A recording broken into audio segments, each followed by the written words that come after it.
When Clara told me that her friend from college was getting the full-time position I had been working toward, she delivered the news as if she were talking about the weather. "Leo, listen," she began, her tone gentle but firm. "I know this is hard to hear, but Daniel really needs this position more than you do right now." I had been destroying myself for this job, pulling consecutive all-nighters just to keep the project afloat and meet every deadline. My health had deteriorated, my sleep schedule was non-existent, and all the effort I had poured into my work suddenly felt meaningless to her. None of it registered. When I returned to our apartment that evening, I started packing her belongings into boxes. "You should probably go," I said, my voice flat from exhaustion. "I'm too tired for this. I don't want to have a fight." Clara stood frozen in the doorway, her eyes welling up with tears and turning red. "How can you do this to me?" she asked, her voice trembling. "Over something so insignificant?" The moment she called it insignificant, something inside me snapped. "Insignificant? Are you kidding me? To hell with your insignificant thing, to hell with you, and to hell with your entire family. Just get out of here." I grabbed the closest decorative pillow from the armchair and threw it across the room. It landed on the couch with a soft, unsatisfying thud. Clara just stood there, staring at me with a look of complete shock, as if she couldn't believe I was capable of such anger. "Leo, it's just a full-time spot," she tried to reason, her voice softening. "It's not like you're being fired. They're just extending your probationary period. I already told you I would make sure you get it eventually. You're not struggling for money, so converting right now doesn't make a huge difference for you. And you have me here. No one is going to give you a hard time. But Daniel's situation is different. If he doesn't secure this job, he has to move back home. His family is depending on his income to pay for his father's medical treatments. I can't just stand by and let him fail." She just didn't understand. Looking at the woman I had loved for 4 years, a cold feeling washed over me, a deep and unsettling chill that settled in my bones. "Clara," I began, my voice steady despite the turmoil inside me. "Do you remember my last internship? My mentor promised me there was a full-time role waiting for me. It turned out the position was being opened up to external candidates as well. I worked relentlessly for months, and just as my internship was ending, they informed me they'd found someone more suitable. Do you remember that night? I sat right on this couch, in this very spot, and I didn't say a single word the entire evening. It wasn't the rejection that hurt. It was the deception. It made all of my hard work, my dedication, and my genuine enthusiasm feel like a complete joke. I was so naive that I even told my mentor I wanted to work with her for the rest of my career. She was a wonderful person, or so I thought. She looked at me for a long time that day before smiling and saying, "Of all the interns we've had, you're the one I believe in the most. I genuinely like you." That's what made the truth so much more painful. Everything she said was just a tactic to keep me motivated, to keep me working like a machine that only needed a little encouragement to keep going. Back then, Clara had been my comfort. She told me her company had an opening that was a perfect match for my skills and was specifically looking for recent graduates. "With your abilities, you'll get it for sure," she had said, full of confidence. "I believe in you." She sat next to me, gently rubbing my back, telling me it was all right, and that all I had to do was try again. Fortunately, things did turn around for me. While preparing for my thesis defense, I polished my resume and sent out applications. After 4 grueling rounds of interviews, I received the job offer from her company. The pay was excellent, which meant the work environment was a high-pressure cooker. The atmosphere was so competitive that if you slowed down for even a moment, an intern would approach your desk to ask if you needed assistance, subtly offering to take over your tasks. It was even more intense than my previous internship. I never allowed myself to slack off for a single second. Working through the night to ensure the project stayed on schedule became a regular part of my life. I was so consumed by work, operating from sunrise to sunset, that I barely had the mental energy for anything else. When I'd get home, all I wanted to do was collapse into bed. My conversations with Clara became shorter and less frequent, but I have a stubborn streak. When I commit to something I believe is worthwhile, I see it through to the end. Besides, I was the only new hire in my department, and company tradition dictated that this almost guaranteed a smooth transition to a full-time employee. I gave it everything I had. And just as expected, as soon as my probationary period concluded, the notice for the full-time conversion was posted. But my name wasn't on it.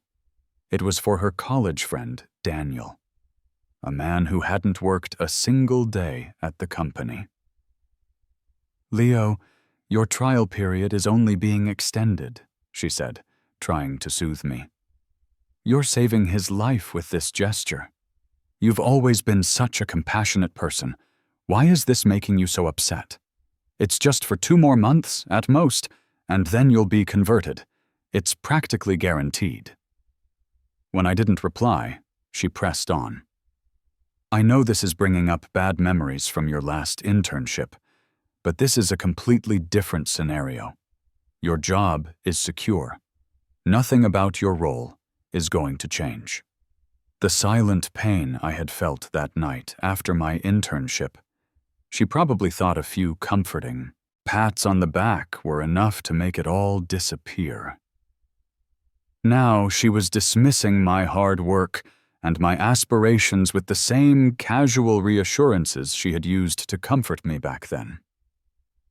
Clara truly didn't seem to grasp the situation, and I couldn't understand if the person I loved had ever genuinely loved me back, if she had ever felt my pain with the same depth that I felt hers. I let out a bitter, self-deprecating laugh. "Clara, let's imagine the roles were reversed today. If some girl from my college came to me and said she would end her life if she didn't get this job, I would tell her to go right ahead. Why would I ever sacrifice your interests to save some supposed friend from my past? Is she really at a dead end? Am I the only person in the world who can help her? Is she incapable of finding another decent job on her own?" Clara's brow furrowed, as if she were actually considering my hypothetical scenario. She paused for a moment before answering. "That's not the same. He's a young man who just finished college. He doesn't have much experience in the real world, and he's facing a genuine family crisis." So the crisis I was facing wasn't real? Because I never wanted Clara to worry, I never once complained to her about the pressures of my job, no matter how difficult things became. And to prove that I was worthy of being her partner, I never backed down from a challenge. Of course, she would never know about the time I voluntarily worked overtime only to have a coworker take credit and throw me under the bus for a minor mistake. That night, I told her not to wait up for me. I walked all the way home from the office, a long and solitary walk. Under the darkness of the night sky, my eyes were red with frustration the entire way.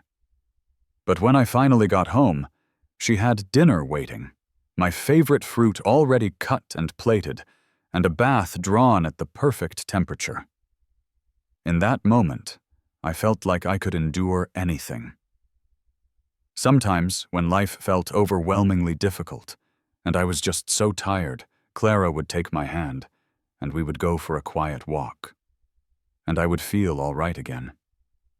I never asked for much, but now it seemed she wasn't even willing to give me that. I asked her, "Then what does all my effort mean? What was it all for?" Clara rubbed her temples, looking utterly exhausted. "Leo, why can't you understand? Your hard work hasn't been ignored. You're just going to see the rewards a little later, that's all. Can you please stop fixating on this? Daniel is a good person. He'll be grateful to you for this." I stared at her, my voice becoming firm. "No. Compassion without principles isn't compassion. It's being a doormat. Do you hear me? A pathetic doormat. What gives you the right to hurt me like this?" Do I deserve this? I rarely ever swore. But at that moment, I felt that if I didn't let the anger out, it would make me physically sick. It took her a few seconds to register what I had said. "Leo, have you lost your mind?" she shot back, her voice rising. "I remember in college you would see an elderly person digging through a trash can and immediately run to buy them a meal, and you'd feel sad about it for the rest of the day. You used to buy food for the stray cats around campus and take them to get neutered. You donated your scholarship money to student aid funds. I just don't get it. You have sympathy for the elderly, for children, for animals, but you can't find it in your heart to be patient with one person, with Daniel?" She picked up her phone and slammed it down on the coffee table, the plastic cracking against the wood. "Do you think there's something going on between us? My phone is right there. Look through it. If you find anything at all, I'll drop dead on this spot. How about that?" She was seething, as if my lack of trust were the real problem here. Suddenly, all the fight went out of me. I just felt drained. No matter what I said, Clara wouldn't understand. She wasn't even trying to see things from my point of view. She didn't care about my pain the way I cared about hers. I closed my eyes, feeling a profound sense of weariness. "We're not on the same page anymore. Please, just leave." Clara let out a long, frustrated sigh. "Leo, I'll give you some space. Think about it. Think about everything you've said and done tonight and ask yourself if you're being fair." Watching her walk out the door, a memory tried to surface. Don't think about it. I mentally shoved down every memory of her. You have to be able to let go of the things you hold on to. If someone hurts me, I don't want them in my life anymore. To keep my emotions from overwhelming me, I spent the entire night deep cleaning the apartment. The next morning, I submitted my letter of resignation. I just wanted to hand over my responsibilities and leave as quickly as I could. The following day at the office, I met Daniel. He was a thin young man, wearing a crisp, white button-down shirt, and he looked like a strong gust of wind could knock him over. When I walked into our section, he was hunched over a co-worker's desk, asking a question. The co-worker, a guy named Mark, spoke loudly on purpose. "You don't even know how to do that? You could ask one of my interns. They'd be happy to show you." "Oh, that's right. We have another guy on our team who hasn't been converted yet. He's an expert at this stuff. You should ask him." He put a heavy emphasis on the word converted. Daniel's face went pale. Hearing my footsteps, he turned around. Leo, hi. Clara mentioned you a lot." I scoffed. "A lot? That's funny. She told me she barely knows you." Daniel's face turned an even whiter shade of pale, clearly unprepared for my bluntness. He started to stammer, but I cut him off before he could form an explanation. "Whatever. Let's not waste any more time. Let's start the handover." Another coworker, Ben, looked up from his monitor. "You're quitting?" In an instant, every head in the area turned to look at me. I forced a smile in his direction. "Yeah." He must have seen the bitterness behind it because he quickly added, "Things will get better." Then he shifted his gaze toward Daniel and rolled his eyes so dramatically they nearly disappeared into his head. The two coworkers who had thrown me under the bus before couldn't resist chiming in with smug satisfaction. "Looks like some people are so difficult that even their own girlfriend won't stand up for them." "Leo, no offense, man. I'm just talking about a friend of mine. Your friend sounds pretty pathetic." "Well, pathetic people usually bring it on themselves, haha." After their little performance, the office quieted down as everyone returned to their work. Daniel stood there, his fists clenched at his sides. I glanced at him briefly before looking away. "Okay, let me walk you through my main responsibilities and the projects I'm currently managing." I noticed that Daniel was completely spaced out, not listening to a word I was saying. I sighed internally. Pathetic. Our colleagues knew parts of the real story and had no desire to help Daniel. More importantly, I was more competent than he was, and had built better working relationships with the team. With me leaving and him taking over, the project's progress would inevitably slow down, which would directly affect their year-end bonuses. Of course, they were not happy about it. After Daniel walked away, another coworker, Sam, leaned in close. "You're just going to let them give him your spot like that? I looked into it, and this kid has no connections at all." The unspoken implication was that Clara must have pulled some strings to get him the position, and I was the one who had been pushed aside to make it happen. His eyes were filled with genuine confusion. To be honest, I didn't get it either. We had been so happy together. All I ever wanted was to build a career for myself and maintain a healthy, loving relationship. But maybe that was too much to ask for, and that's why I ended up with neither.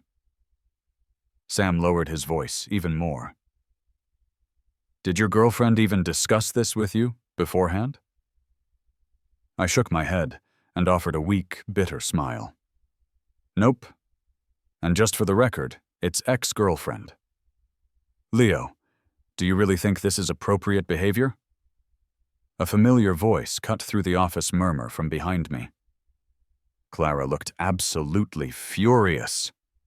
"This is a professional environment. Keep your personal issues out of it. And for another thing, be as angry as you want, but can you at least try to act like an adult?" Her words were completely out of line. Fine, if that's how she wanted to play it. "Adult? My ass. Screw your adult, screw your dad, screw your whole damn family tree. Is that adult enough for you? Because I can keep going." Just then, Daniel seemed to appear out of thin air. "Clara, Leo, it's all my fault. Please don't fight because of me." He looked timid and frail, like a frightened deer. "I know Leo doesn't like me, and that's why everyone here is being so cold. Leo, Clara, and I are just friends, I swear. Please don't let this get between you two. It's okay if I have to endure some hardship. I never wanted to cause trouble for anyone. I just want to do my job well.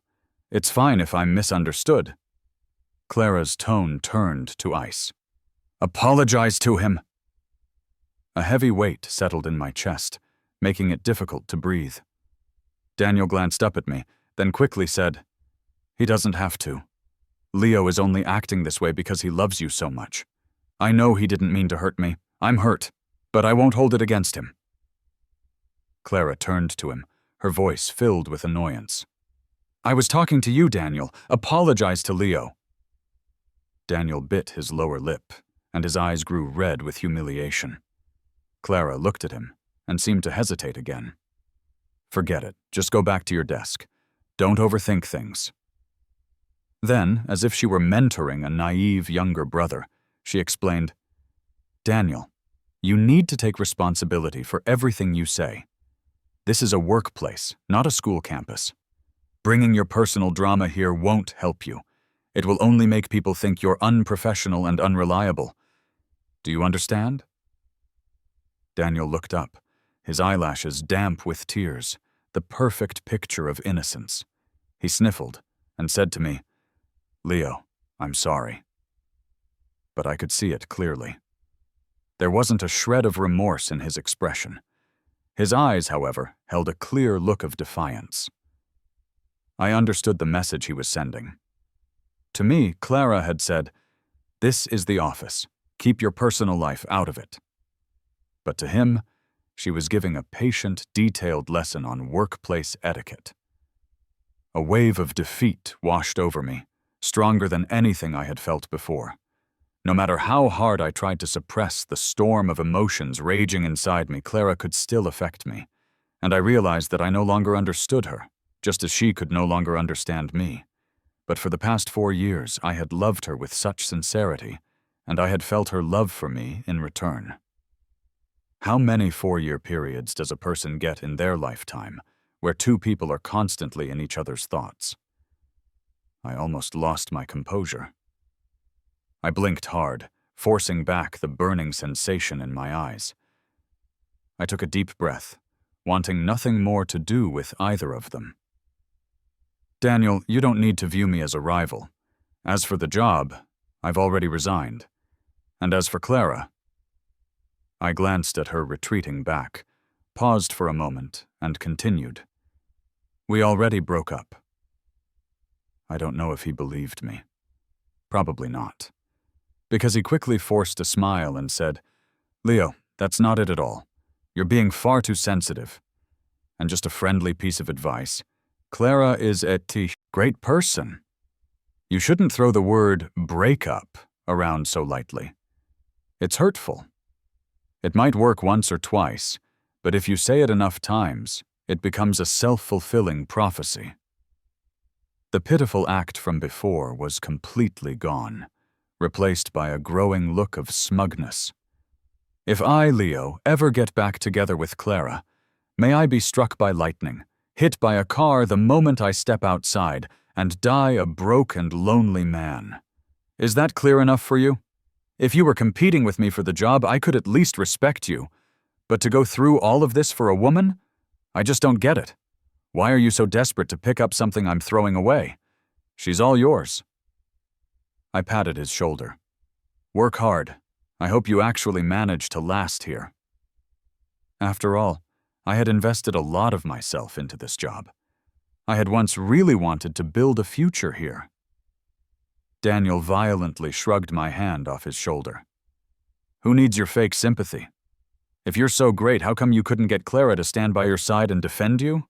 You have the audacity to give me advice? Have you even figured out your own life? You used to be her college junior, too. Are you feeling threatened now that I'm here? Clara was 2 years ahead of me in school. Ordinarily, our paths would have never crossed.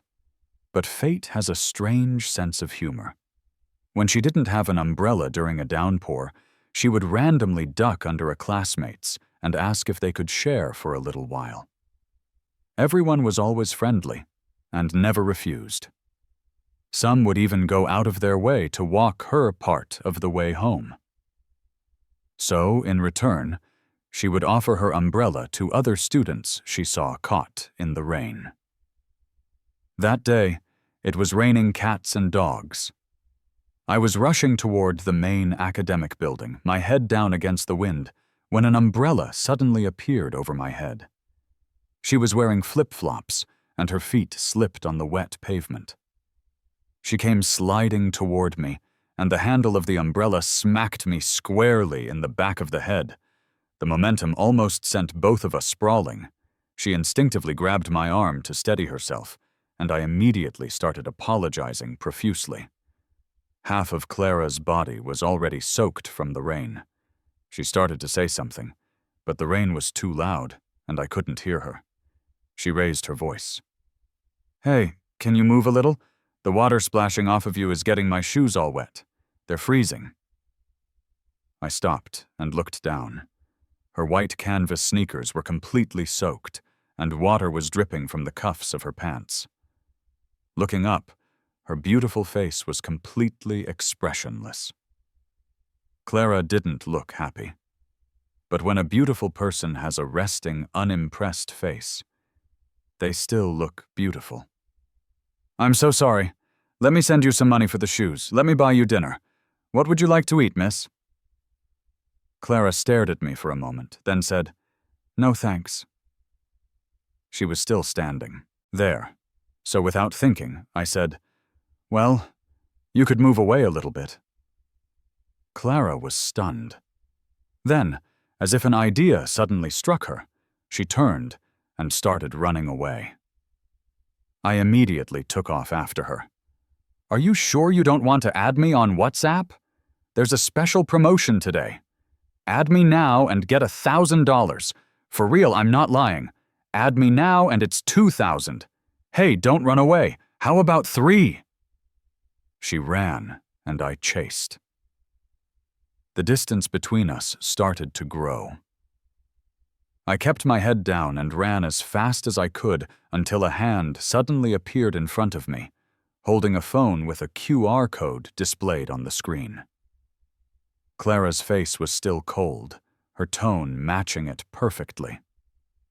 You add me, and I'll send you 5,000. Her contact information and cash. I had hit the jackpot. Later, Clara told me that when she saw me that day, her heart had skipped a beat. She initially thought it was love at first sight, but looking back, she realized it was probably just heart palpitations from how angry I had made her. It was pouring rain. I had let water splash all over her, and after a half-hearted apology, I had the nerve to tell her to move. She couldn't believe she had developed a crush on someone who had been so awful to her. The second she realized it, she ran for her life. Thinking about it now, I couldn't help but smile. It felt like watching my youth flash before my eyes. Besides my close friends, Clara was the person who knew most of my teenage secrets. She offered me endless support and encouragement, giving me the courage and strength to believe in myself. And back then, I had imagined a future with her countless times. In those daydreams, the 18-year-old version of me and her reached endless happy endings. But 18-year-old Leo, did you know? You two don't have a future. Maybe if I had just been willing to back down this one time, we could have continued our relationship, but I can't allow myself to do that. She saw my pain and thought nothing of it. A coworker slammed his hand on his desk. This is a workplace. Either do your job or find someone who can. Daniel fell silent and glared at me. Fine by me. It meant less handover work for me to do. I didn't stay late that evening, as I usually did. I left right on time. No one said a word about it this time. As I was walking out, Daniel was still getting an earful from the other colleagues. I saw him scribbling "Go to hell" over and over again on a scrap of paper. If he couldn't handle this, he was in for a rude awakening when the team meetings started. Everyone on the team was a master of passing the buck, making empty promises, assigning their own work to others, and subtly sabotaging people. Yeah, I wasn't exactly a saint myself. I grabbed my bag and walked out, trying not to think about it anymore. Flashes of my time with Clara played in my mind. The day I came in for my interview, I walked through the lobby, staring at the rising numbers on the elevator display, thinking how wonderful it would be if I got to stay here and see Clara more often. I never would have guessed that I'd be the one to walk away. The July evening breeze was cool, but I felt a little cold. It was as if the storm from when I was 18 was finally breaking in its entirety today. My phone suddenly lit up. It was a message from Clara's number. Leo. Clara is with me right now, heh. A second later, the message was deleted. I stared at the screen, and my eyes suddenly began to burn. I always thought that I was meant to be happy. How did we end up in this situation? Was it my fault for being too stubborn? Or was it because I didn't understand her well enough? Was Daniel just a bad person? Or was Clara completely clueless? I don't know. After thinking it all over, the only person I could truly blame was myself for being too fragile. If I were just a little bit stronger, I could have stopped myself from feeling so sad. Leo? A hesitant voice called my name. I quickly wiped my face. A tissue was held out in front of me. I took it and looked up. It was Sophie, one of Clara's friends. She had never really liked me. Every time she saw me, her expression would sour, and she would always pull Clara away. Seeing my red-rimmed eyes, she deliberately looked away. Her tone was flat. What's wrong with you? Clara and I broke up. Really? That's great. Huh? I thought I must have misheard her. Sophie quickly corrected herself. I mean, that's terrible. What a shame. Such a pity. She tried her best to look sad, but her acting was awful. I took a deep breath. Yep, we broke up. I have good news and bad news. Which do you want to hear first? Sophie wasn't expecting that. She looked confused for a second. Then her eyes lit up. What's the good news? The good news is that Clara and I are completely, totally finished. Sophie nodded enthusiastically, her eyes filled with unconcealed joy. Huh? The bad news is that Clara is probably straight, not a lesbian, so you don't have a chance with her. The color drained from Sophie's face. Fearing she was about to start cursing at me, I turned and ran without looking back. I knew it. The way she always had to drag Clara away from me. The way she couldn't hide her delight when she heard we had broken up. She definitely had a crush on Clara. The brief distraction was enough to scatter my sadness for a moment. I opened my phone, and mimicking the tone of the message I had received earlier, I texted Clara. Clara, Sophie is with me right now, hehe. I didn't delete it.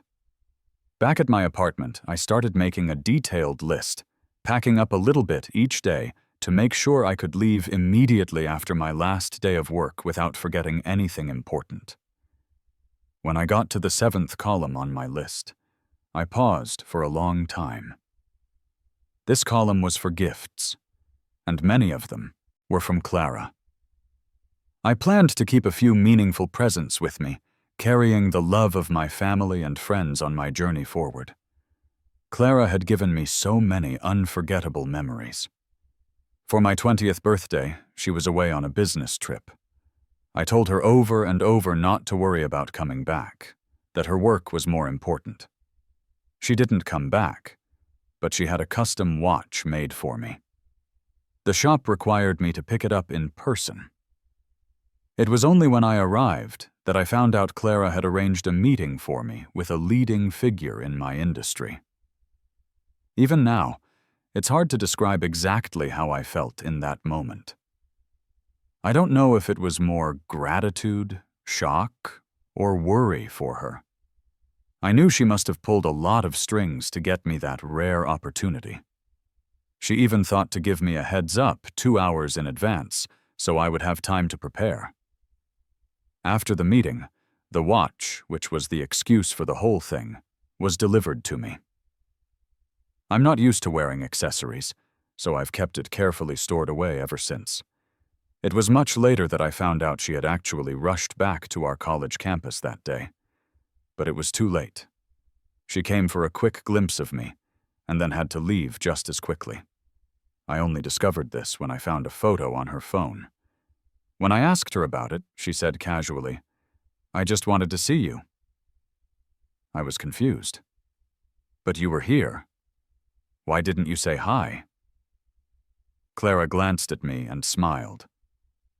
"Because I saw you skipping on your way back to the dorm, and you looked so happy." The truth was, I wanted to see her.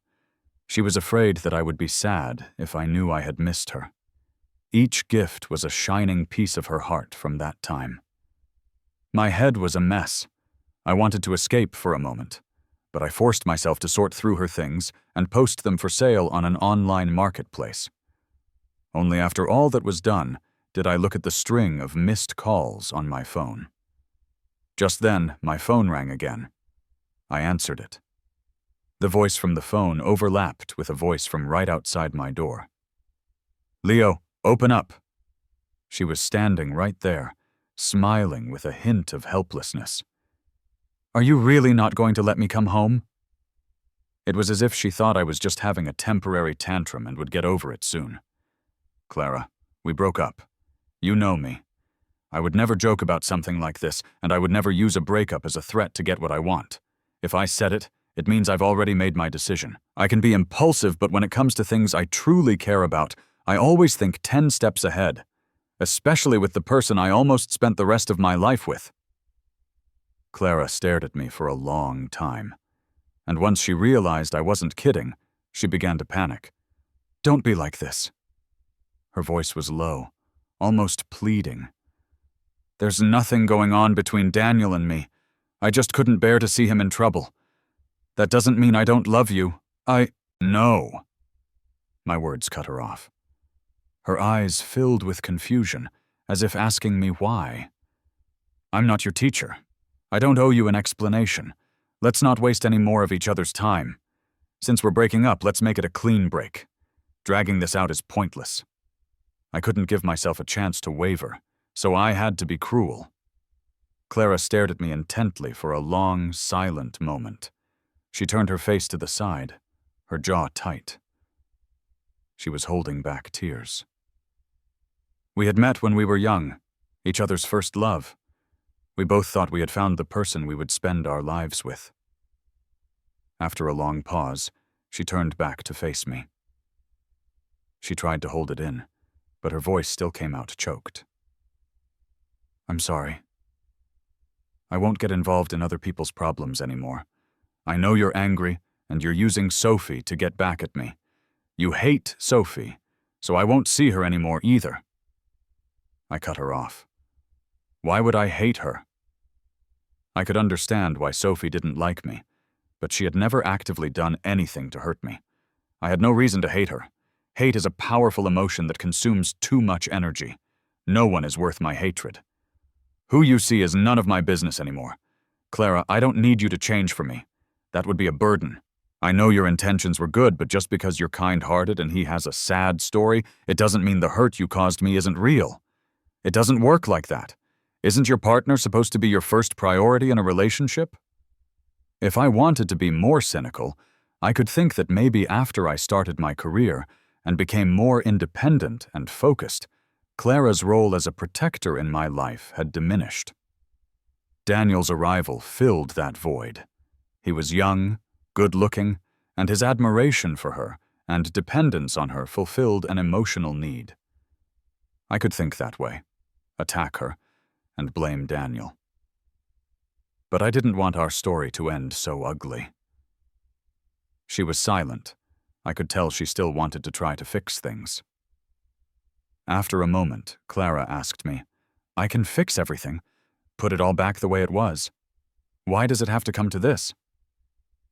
I took a step back from the door and asked her, Did you know that Daniel used your phone to send me a message? Clara's face went white. She wasn't stupid. On the contrary, Clara was a very smart person. She instinctively knew it couldn't have been anything good. She tried to explain, her voice pale. He said his phone was dead, and he just needed to let a friend know he was okay. I didn't know he would message you. I'll check the security cameras and file a police report. I closed the door and told her through the wood, I sent you that message about Sophie to give him a taste of his own medicine. The next day at work, I heard some gossip. After checking the security footage, Clara had really filed a police report. She and Daniel went to the station to sort things out. A coworker asked, me nosily, Leo, do you know what happened? That's the first time I've ever seen her that furious. Usually, even when she's mad, she just smiles while secretly making someone's life a living hell until they quit. His eyes darted across my face. I just got here. If you don't know, how would I? Seeing my blunt response, my coworker dropped the subject. I didn't see either of them for several days until I found Daniel waiting for me outside my apartment building. He rushed over and grabbed my hand, tears already streaming down his face before he could even speak. Leo, I'm so sorry. I don't know what came over me. Please, can you forgive me? Before I could answer, Clara suddenly ran up, having clearly heard him. She angrily yanked him away from me. Shut up. You don't know what came over you? You used my phone to send a provocative message to Leo.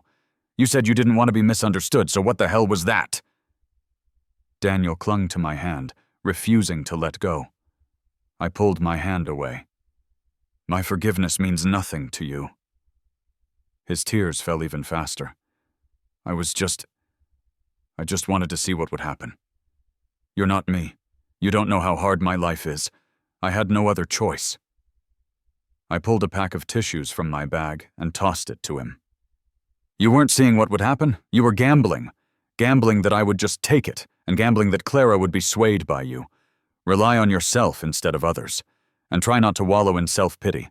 Once you start feeling sorry for yourself, you get stuck in the victim role, trapped in an emotional vortex.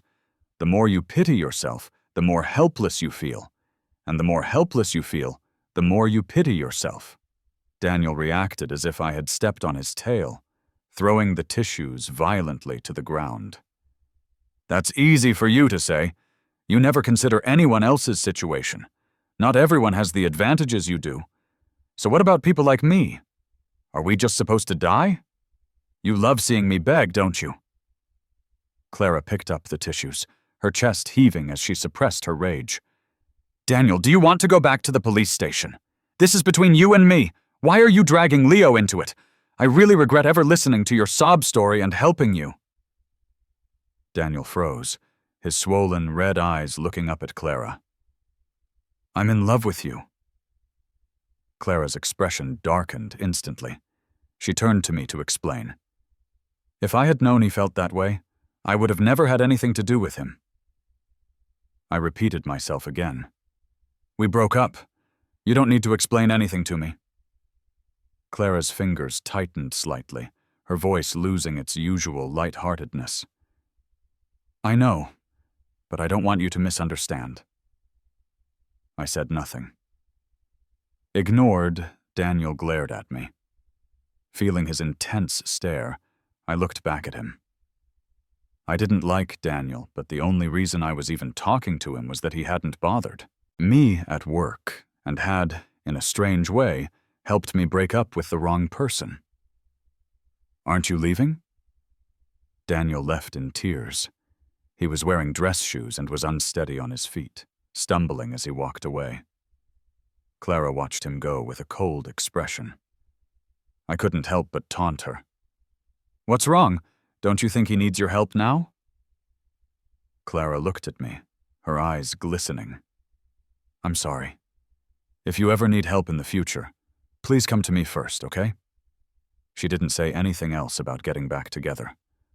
She loved me, and she knew me. I wouldn't have broken up with her unless I was absolutely sure. I couldn't bring myself to be gracious and tell her it was okay. I wasn't that big of a person. I just felt a lump forming in my throat, making it impossible to speak.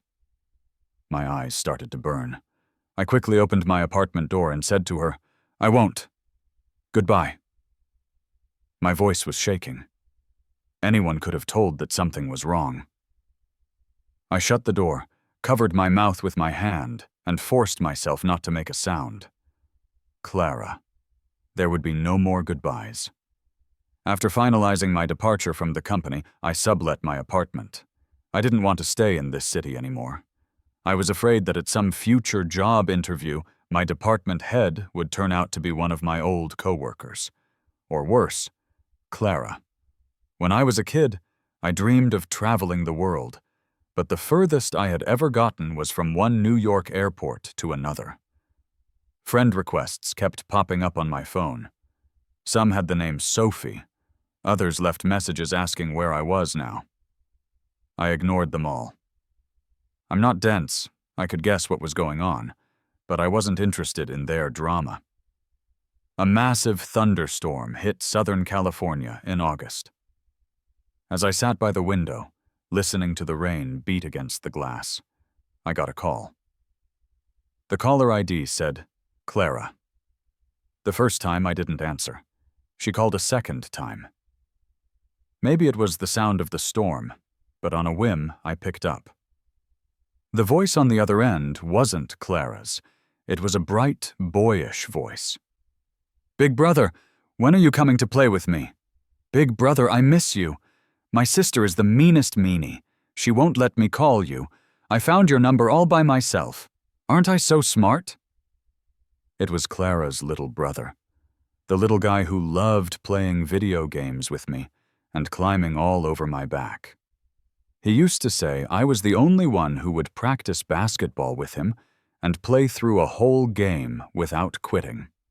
He'd call himself smart or a genius whenever he was looking for a compliment. I froze. Hearing no response from me, he kept saying, "Hello? Hello?" into the phone. I snapped back to reality. The roar of the rain outside grew louder. I hear you, little man. Wow, big brother. His voice was so full of joy I could feel his excitement through the phone. Big brother, I miss you so much. You said I'd get to see you when my summer vacation started. And I've been on vacation for a long time now. But my sister won't let me see you. And Mom said you're a grown-up. And grown-ups have to make money. And work is really hard. So I waited and waited for so many days. But you never came. His mood deflated. But then it quickly bounced back. I have money. I didn't buy snacks. It's all for you to play with me.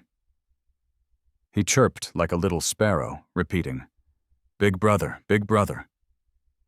I figured Clara and her mom thought that if they just put him off, he'd eventually forget about me. I never imagined he'd still remember after all this time. I couldn't bear to give him false hope, only to let him down again. I was a kid once, too. I know that when adults make casual promises, kids take them to heart. I watched the raindrops hit the glass, instantly blooming like tiny flowers before trickling down. Buddy, your sister and I broke up. I'm sorry, but I can't come play with you anymore. The other end of the line went silent. He asked in a confused little voice, Big brother, what does broke up mean? I thought for a moment and told him, It means we won't see each other again. The little guy's sobs came instantly through the phone. He choked out, If you broke up with my sister, you can't play with me anymore? I said, That's right. Those are the rules for grown-ups. Don't cry, okay? A new big brother will come to your house to play with you someday. He cried even harder. Grown-ups are all meanies. My sister is the meanest. Then he added, You're not a meanie, big brother. I like you. I don't want a new big brother. I want you, big brother. He called my name between sobs. I tried my best to console him. You're a good, sweet little man. So many more people will like you when you grow up, and someone will always be there to play with you.